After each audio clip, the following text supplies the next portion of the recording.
If you haven't started your industrial marketing strategy for 2025 yet, you are slacking and your leads are going to suck. In this video, I'm going to show you exactly what to pay attention to.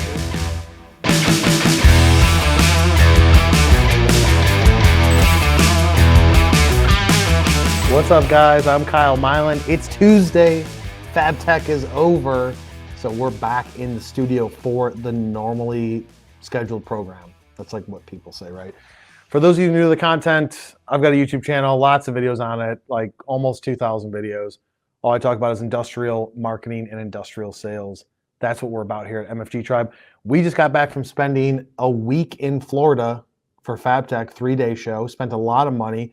And if you guys, small, big, does not matter, are doing trade shows, what I'm going to do in the next couple of weeks, once all of the chips fall, we're going to do a live where I go through all of our cost that we spent, which is over $50,000, all of the different areas broken down to the booth costs, the trade show costs, the expenses of travel, the lodging, the food, all of those costs. I'm going to break it all down for you guys, full transparency, to show you what we spent on our first time exhibiting at an industrial trade show and how we're going to track the ROI on it, because I am obsessive right now over data and numbers when it comes to input versus output. I'm just like in this world and I love it because the data don't lie. So if you guys are interested in that, stay tuned. Be sure to subscribe to the YouTube channel, because once that video gets done, it'll be posted on YouTube once the live is done and it's finished. So be sure to subscribe to the YouTube channel, turn on notifications, and if you want to participate in that conversation about cost of a trade show, how do you get ROI, how do you track it, how do you look at your leads, your deals, how do you budget for it next year, because I just almost finished which trade shows we're going to be exhibiting at next year and attending from a walking standpoint. All of the costs broken down so we can budget for 2025, because it's a significant amount of money to be spending for us at a trade show. So if you guys are interested in that, be sure to stay tuned for more live content. If you want to listen to everything in podcast format, every major podcast platform, type in industrial sales and marketing with me. Let's jump into today's topic. For those of you that are watching this live, leave a comment and be like, yo, I'm here. Want to see that you're supporting the efforts. We give away all of the secrets. Everything that we talk about on this show every single week and all the videos is things that we do every single day. This is not theory-based stuff. This is, we're doing these things for this group of clients and future clients, and this is what works and this is what doesn't. It's not just based on like, oh, I think that running ads in a trade show magazine would be beneficial. We've done it. We track the data. We know what works, what doesn't. We adjust strategy, etc. So everything is backed by this agency of almost 30 that are running this every single day for our clients, managing a significant amount of industrial spend.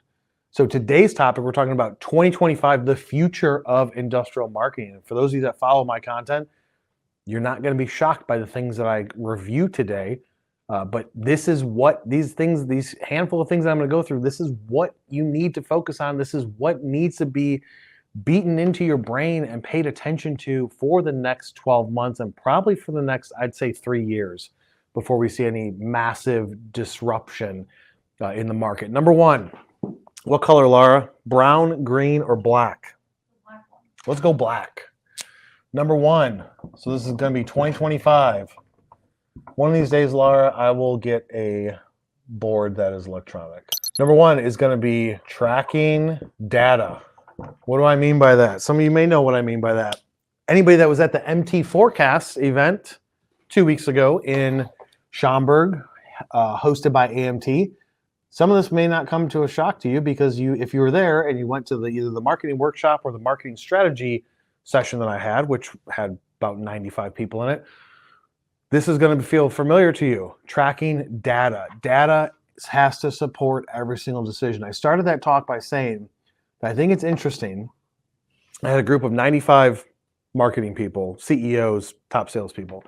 I find it interesting that most industrial and manufacturing companies, they track everything obsessively when it comes to operations, efficiency, machinery, throughput, quality, on-time delivery, all of that stuff. It's like, dude, we got data to support everything. What's your PPM on your quality? What's your shipping on-time percentage? What's the efficiency throughput of this machine? Like all of that information is tracked obsessively. But then if I said, can you tell me the last 20 deals that you have where the source of that deal came from with 100% certainty. They're like, nope. Can you tell me where you spent money in what vertical, social, PPC, trade magazines, etc.? Can you tell me what that spend gave you from an ROI standpoint? Nope. They can never track it. And so this is where we have to come together and say, if you're using data, if you operated your manufacturing business and said, I'm not going to track operational efficiency or throughput at all, you would fail. No different than with marketing. And that's what's been happening for the last, 10, 20 years. Because traditionally marketing is just in industrial, is just like, hey, we're doing a trade show, need stuff to be behind us, need stuff in the booth, stuff like that. Website, need stuff like that. That's traditionally what it is. But if we can track every single source of every deal, and we can track the input and what we get from an output standpoint and the ROI on marketing verticals, and is the $50,000 or $500,000 that we spent on a trade show or $5 million, did it result in actual business? Was it worth it? Was it just from a brand awareness play, or can we tie back deals to it? And I don't mean deals like at the show, like at FabTech, Mitsubishi selling machines, or Armada selling machines, or people that are selling equipment at the show. Yep, went to the show, we spent $2.6 million and we sold 20 machines, which equals this much revenue. I'm not talking about that. I'm talking about long term. People that have sales cycles that are 6, 9, 12, 24, 36 months down the road. Are you tracking that deal when it closes all the way back to when it first started? How did that person first know about it? What is the original source of that lead? And then from there, maybe they ghosted you for 12 months, there's no activity. And then how did you get them back into the pipeline? I want to know all that information, because with that information, that is how you develop a killer strategy, because you can say, based on historical information of what we've done, this is the results that we've seen. And so in 2025, we're going to implement these new strategies and tactics. We're going to partner with a new agency like MFG Tribe to take us to that next level. And they're going to be doing these things. And the expectations that they have from a revenue standpoint per vertical is X, Y, and Z. They think that PPC has generated $20 million of business, but there's so much inefficiency there and usage of budget that they're thinking that for the spend that we have, we can get 26 million, 32 million, or spend less to get the 20 million. There's so much information there. So you have to double down and be like, I'm going to track my data in 2025 down to no different than how I track my operations. If you don't have a CRM system that's tracking that, you need to get one. Start with HubSpot, use us. We get good discounts because we're a platinum partner. Use us, we'll get you a good discount, get you set up, get you trained, etc. And if you want to run it on your own, go ahead and run it, but let us just get you in the system and teach you how to use it. Step one is get the system that's going to track all the information. HubSpot is great. Salesforce can do it too, to a certain extent. HubSpot's the best platform out there to track everything together. Step one is get the system. Step two is use the system, integrate everything, tie everything together, and create the reporting and the structure and the metrics so that way you can, on a weekly basis, look at it and be like, weekly this, my salespeople are doing these things. Monthly, this is what we've seen. This many deals came in. This is where they came from. This is the trend we're seeing. Because if you wait 3, 6, 9, 12 months, then reporting is like the whole reporting discussion of data is like showing you history, right?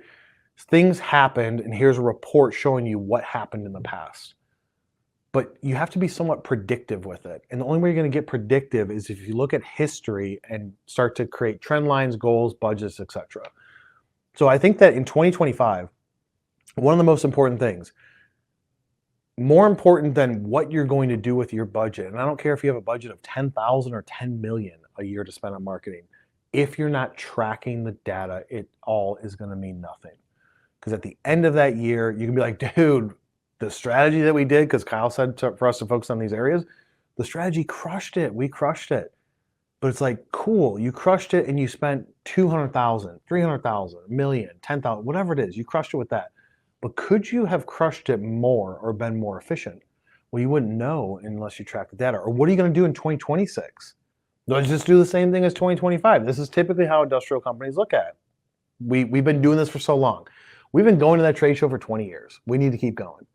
But Steve, it hasn't produced an ROI. Well, you don't know that. We got to do it. There was good conversations, but I can prove whether or not it did produce an ROI. And the only way to do that is to track the data. So that's number one. You have to Just get on board with it and be like, dude, I'm going to track data in 2025. And guess what's better than tracking data in 2025? Starting today. Do it today. Q4 started 16 days ago, 22 days ago. I don't know why I said 16. 22 days ago, Q4 started. Start doing it today. Number two that you're going to see is a bigger focus on content. I've been saying this for multiple years. People are finally starting to get on it, but it's the execution of the content. So break it down into three areas. You have polished, which let's just write this down on board. Go to camera two, Laura. Camera two. You have three different types of content. You have polished, you have semi-polished, and raw. 1, 2, 3. These are your three types of content. You need to have all three. If you don't know what all three look like, look at my content, look at our company's content, look at our clients' content that we share every once in a while. Polished content is taking this content, running it through our video team that's ridiculously good, and creating a long form video. A 20-minute video from a 35-minute live turns into a 20-minute polished, edited, text on screen, B-roll footage, etc. Graphics, animations, whatever it is. That's a polished video. Semi-polished, what's semi-polished, Laura? Semi-polished is spending less time on it and just like making some light things, right? Then you've got raw, which is just my phone in my pocket. I'm just shooting content. You're shooting it with your phone, which is fully capable of creating a great piece of content. Shooting it with your phone and posting it like that. Why does that work? Well, I know for a fact, based on data, going to point number one, that if you just post the same type of content, you will eventually bore your audience. If I just post, I did no lives, I just posted polished content, you'd be bored of it. Engagement would decrease, impressions would decrease, the algorithms of everywhere that I post it would start to go down. If I just did lives, eventually, after a certain amount, I would reach the bell curve where I'm not getting enough ROI on my time investment. So you have to have different kinds. The semi-polished can be like, the video team spends like 20% of their time on it. They're just adjusting color, adjusting lighting, adjusting framing, something like that. Light text on screen. The raw stuff works too. Some of my best videos that we've tracked, performed, YouTube, social, and through email, are like video shot in my car, completely different scene. Trade show stuff, walking, dynamic, me interviewing somebody. Like, you have to have different types of content. It can't just be the same thing every single day. If I just sat at this table every single time you saw a video of me, eventually you'd be like, the new people would be like, this is cool. He's talking about a lot of cool stuff. But the people that continue to watch the content, that are consuming it, would lessen their engagement because they're just like, yep, it's the same thing. Kyle's at the table with the wooden top. That's just how it is. So you have to create content. More industrial companies are creating content, starting to dip their toe in it, feeling uncomfortable about it. If you partner with an agency like ours, we take care of all that for you. It does not matter the type of content. Trade show content at the booth, at the show, lives with LinkedIn and YouTube, fully polished video shoots, client testimonials, product launches, demos, webinars, short form content, long, like everything. We do it all, right? We do it all internally with our team here and travel to you. And the reason why we create so much different type of content, the reason why when we're doing strategies for our clients, we're like, hey, we've been doing this now for 12 months. Next year, we need to add in this aspect of video, live content, client testimonials, trade show stuff, is because the audience, you still need a combination of the polished and semi-polished, but you need some raw stuff. You need some change of scenery. So content is going to be making you differentiate yourself from everybody else that's starting to do the content. Number three, full circle marketing. And I'll tell you what it means. If this is a circle, you can use it like a wheel. So we've got different areas. Maybe this is your website. And this is SEO or search. And you're doing a little bit of PPC. And you're creating written content. And you're doing videos and lives and demos and tours. Like, you're doing all these things. So you're paying attention to your website and not thinking like, oh, we did it 5 years ago, we don't need to do anything else. You're actively looking at your SEO, your organic traffic. Because you know what? if you're tracking the data, where's the camera? If you're tracking the data, always here to entertain you, Laura. If you're tracking the data, then you're able to see where the deal come from. Did the deal come from straight up just from the website? Somebody went directly to the website. They had to have heard of you somehow.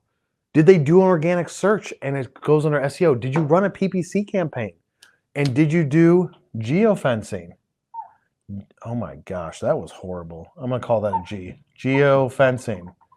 And I don't mean the normal one. I don't mean the Google one. I mean the one that we do. Did it come from that? Are you writing content? Are you creating videos and other type of content? And are you doing email? So you have to be doing these to complete the circle. So when I say full circle marketing, what I mean is that you're touching in every area because everything needs attention. You don't know exactly what is going to get that person at that company to pay attention to you. They're going to fall somewhere on the wheel. It's going to be one of those pieces of content. You notice I didn't put social up there. Social is a given that is what's going to push all of your content out there. But you could add that as a spoke of social. So it does not matter who you're going after. It does not matter the industry. Does not matter the job function, the title, the seniority level, the company size. None of that matters. Everything is even that person that you're trying to get attention from, whether it's a decision maker or an influencer, one of these things is a way to get their attention. And sometimes it's like you got to meet them face to face or through a referral or somebody you know, sometimes. But generally speaking, if you're going after an industry, going after a company, one of these things is going to get the attention. So you have to be doing a little bit of both. What's hilarious is when I talk to companies and we start talking about creating content. They're like, yeah, we create a lot of content. And I'm like, I'm willing to bet based on the fact of what you guys do with that content, that you have very minimal views on that content. And like, we do. Very minimal views. That's why we're here talking to you. And I'm like, that's got to be the worst for the person that created that piece of content. It's like you've got the best product, you've got the best piece of content, but nobody knows about it. Nobody sees it because the marketing behind it sucks. And so you can have the best article, the best case study. Oh my God, this case study shows exactly why we're better than that other company over there because we worked with this company and provided a solution to them and boosted everything, operational throughput, efficiency, saved them money, all these things, right? But if nobody sees that case study, what does it matter? So you invested time to create a piece of content, but nobody sees it. And what are you actually doing with that? And so if you're not, going back to number one, tracking the data, you can't possibly say whether or not it worked. So you need to be doing that every area, at least a little bit.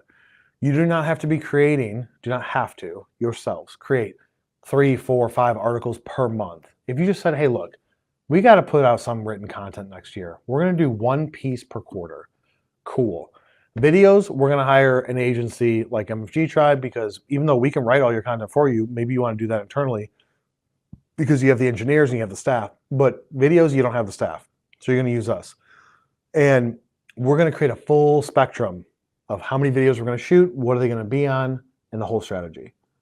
Then you're like on the social side, well, we got to post something from social. Well, we'll take over that for you. And we can post regularly 2, 3, 4, 5 times a week. Because we want to make sure that when the potential customer comes in, when somebody looks up your brand, that they're like, oh, look at all this content they're creating.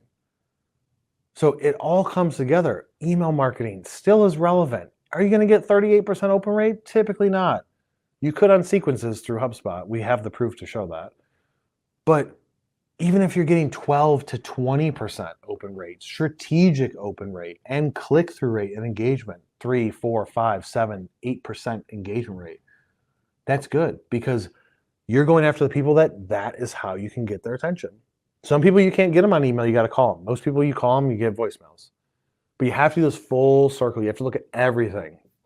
I feel like, I know we have a guide, but I feel like we can update a guide to show the spokes of the wheel where you need to pay attention. And maybe even a percentage, like a sliver, like a pie chart, Laura. I'm thinking a pie chart and then certain pieces of the pie, what vertical you should be focusing on. We will create that for you guys as an infographic. But you got to be looking at that, everything, not just like, hey, you know what, next year, 2025, I'm going to do 3 videos. That will get you nowhere but pissing you off because you're going to do those, but you don't have distribution of the content or the platforms, and you're not going to get a lot of attention or engagement. And then you're going to say, this didn't work, Kyle sucks, and move on to follow somebody different. Last, but certainly not least, IBM. Does anybody know what that means? IBM, not the computer company. For those of you old enough to know when they first came out like me. IBM is industry-based marketing. So instead of account-based marketing where you're saying, I'm going after this account, do the same theory, the same principles, but do it based on an industry. We've been doing this for a while for our customers, and this stuff works. You say, I want to go after aerospace, and you have articles about what you do for aerospace, a landing page for aerospace, paid ads that are going after aerospace, a list of prospects that are in aerospace, emails written about your experience in aerospace, all of those things, but you're doing it off of an industry instead of just strictly an account. So it's taking the best things from account-based marketing, which is hyper-focused, targeted content, specific to an area, and just saying, well, instead of that area being like John Deere, because I really want John Deere, I'm going to go after agriculture. And I'm going to go after all these companies because they all have different life cycle stages. I talked to John Deere. It takes me, let's say, 17 months to get approved as a supplier. I talked to Case New Holland. Maybe it takes me 6 months. Well, why not start that timeline at the same time, today or tomorrow or next month? Not like, oh, first we're going to do one and we're going to get all that going, and then we're going to do another one. Now, if you can create industry-based marketing and swap it out with some dynamic account-based content, great, do that. But like the account-based marketing is not super common in industrial. Some of the bigger companies that we deal with, they're like, look, we don't need 40 customers, we need 2. And it's these 2 companies. Okay, we're going to create all of the content focused around those 2 companies. That's great, that works fine. But for those of you that aren't just looking for 2 or 6 new customers and you're looking for more, go off of an industry. So IBM, industry-based marketing. I don't know if that exists. I'm gonna have to Google search it. If it doesn't exist, I'm gonna trademark it because I came up with that like 6 months ago. It's account-based marketing, but focused on the industry. We're doing it. We've been doing it. It works. We've got the data to support it. Some industries are better than others. Automotive versus med device versus biotech versus aerospace versus DoD, which is very difficult in a lot of areas. But like all those things work. But you gotta look at it from an account or an industry-based marketing standpoint and say, what industries do I want to focus on in 2025? And what type of content do I need to create? And pages and SEO and social posts and graphics and infographics and videos and articles and all case studies and all these things and email marketing copy. What are the things I need to create? And maybe you say, hey, next year, I really want to go hard after these 2 industries. Perfect, 100%. You're locked in. That's a phrase that I'm hearing so much these days at work and at home. And now I'm going to start using it. You're locked in on these 2 industries. This is where you want to focus your attention on because you know those industries and what they spend on your service or your product. And you know that you're just looking for like a 12% growth in total available market, or you're looking to grab like 2% of the market share from those industries because that'll give you enough revenue growth to appease your revenue projections and goals that you have. And that's great. Industry-based marketing kind of like pulls everything together. You got to start with some sort of full circle system where you're tracking the data, creating more content, focused on an industry. That is the funnel. Let's see, we have a comment from Larry. New here, interested in hearing about your trade show experience and how you track ROI. Can sometimes be challenging to get the full picture of trade show value. Yeah, so Larry, we'll go into that probably in like 2 weeks, but just high level, how we go into it is, and we do things a little bit differently, but we did a lot of pre-show marketing. So what we did, we looked at it and said, you've got the exhibitor group, people that we want to sell to that are exhibitors, and you got the attendees that we don't know who they're going to be. So we have to set things up ahead of time to go after the exhibitors with pre-show marketing. And if you're, depending on the show, you might be able to get the list from last year or market to those people that were attendees. We grabbed the exhibitor list. I went through every single one for this show, 1,800 roughly companies, went through each one, went through their website, picked out the ones that I thought were a good fit for us, marketed to those people, job function that we were went after. They're already in our system. As people came to the booth and got scanned, even the scanning system, which we're going to be coming out with hopefully in the next 2 months, a new system that we've partnered with a software developer on a new system that is going to be way better than the ghetto Express Leads. Sorry, Express Leads, if you watch this, your system is so ghetto. It is horrible. It is a worse system. We've used it with clients that did like IMTS and FabTech and stuff like that. We've had to take their scans and put them into the system to do marketing afterwards and set up sequences and workflows and whatnot. Being a firsthand user of it, it is absolute trash. So me and the automation team were like, we can make something better. We found a partner to do it with, and we're going to be rolling out something that's way better, that is not tied to a trade show, and you can use it even as attendees.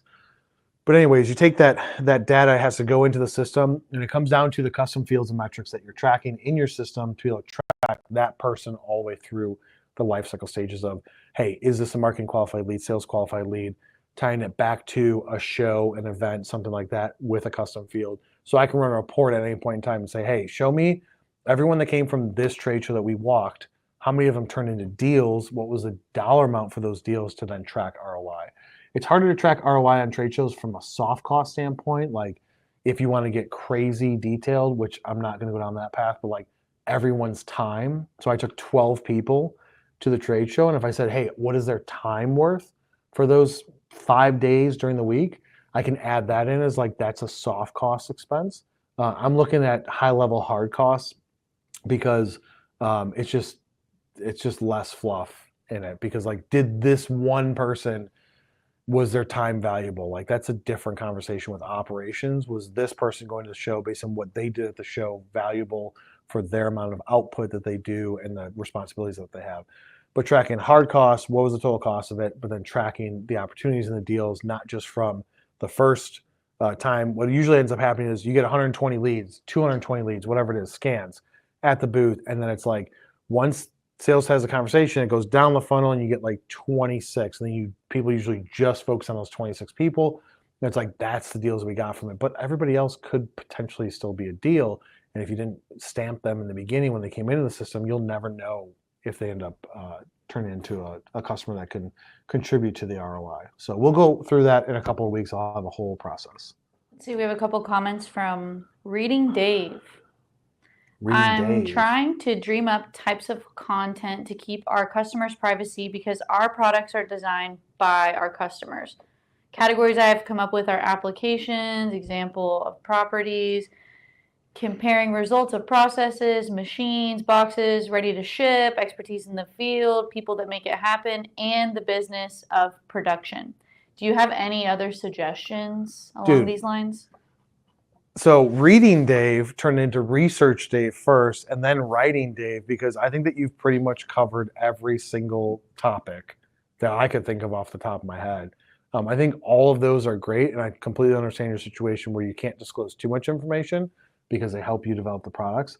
But what I would do is look at it and say, we have all of these different areas, and I'm going to create content for each. What's going to be the easiest ones to create that maybe don't require a lot of back-end information or approval to get it out there, and start there. Start with the easy stuff. Because if this is all new to you, if Reading Dave is turning into Writing Dave, and you're going to start creating this content, then what can happen is you can lose your steam if you start to run into roadblocks where you're like, I'm going to tackle this one because it's going to be so much value, but I'm going to hit all of these issues along the way, to where 6 months later, I'm like, cool, I got one piece of content. Because you're going to say, that sucked, I don't want to do it again. So get some quick wins, just do some easy ones, and then track how many people engage with that, view it, page on your site, whatever it is, but you need to track that. But I think you've got it covered, Research Dave. Tim wants to know top moment of FabTech. I'd say 2 top moments. One, the expression on people's faces, bodies when they walked into the house for the first time. Would you agree with that, Laura? And number 2, that dinosaur costume. Like, oh my God. So we thought, hey, let's just parade somebody around in a dinosaur costume would be a hit. It was way more than a hit, to where we should have put so much more into it to really make it like a smashing hit. But the ridiculousness of it, of people wanting to take pictures with somebody in a blow up $30 dinosaur costume or whatever it was, and the fun content. And I feel like it's the personality behind it. Nancy and Christian, Nancy in the West Hall, Christian in the South Hall, doing that costume with their personality when they transcend into somebody hilarious. Laura's like, what are you talking about? They were hilarious about it because they became the dinosaur and added their spin to it. That was ridiculously good. I'd say my third, how about a third moment was, so we created a koozie. It says, I make cool S word. Those things everybody wanted. So the team went to the beer garden one of the days. They had a stack of maybe 30 koozies. Mason Palmer went there. People were like, dude, let me get one. There was people lining up to get koozies from us to where Palmer left the beer garden, literally sprinted back to the booth in the South Hall to grab another stack from me. So we probably gave out like 50 or 60 koozies, and people were jonesing over it big time. So those are my top 3 moments. There isn't just one. There's a million others, like the team bonding, the food, Laura's dinner, insane. Best pasta meal I've ever had in my life. Alex's burgers, ridiculous. It was insane how good his burgers were. Nancy's chicken, what was she make? Chicken fajitas, so good. Like a whole like insane spread of food. The food was definitely one of the top highlights. But then also just hanging out with the team, having fun, and just making some alcoholic beverage bottles go from completely full to empty was also fun at times. Tim says, any gut punches at FabTech? Any gut punches?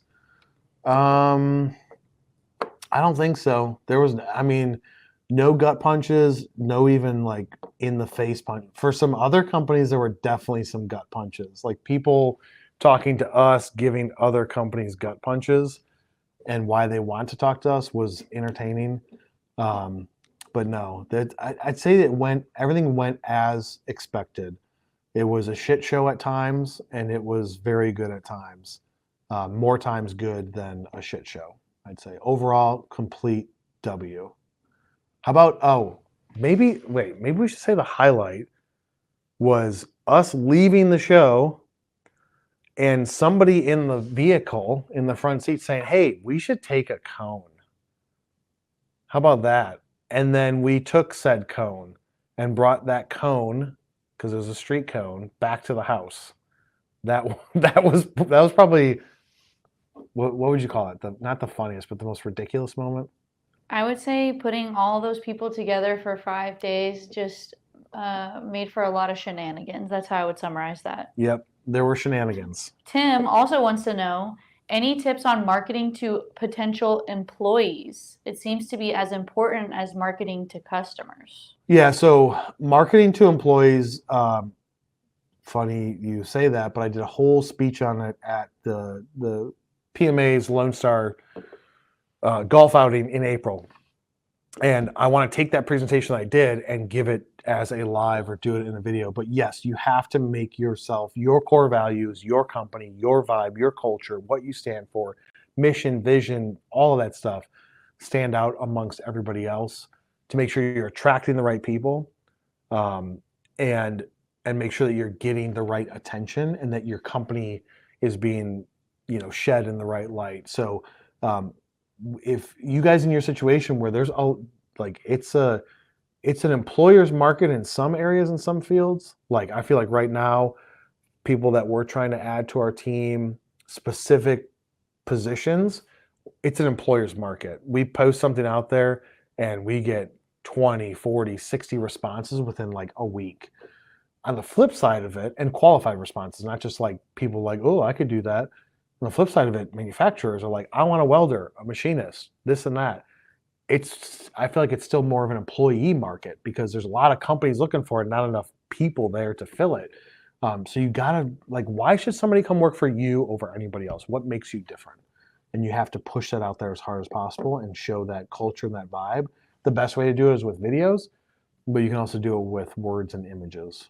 So 100% important because you can't go anywhere without the team. And without a team, you can't grow or fulfill the orders that you have or service the customers that you have. So the team is the most important.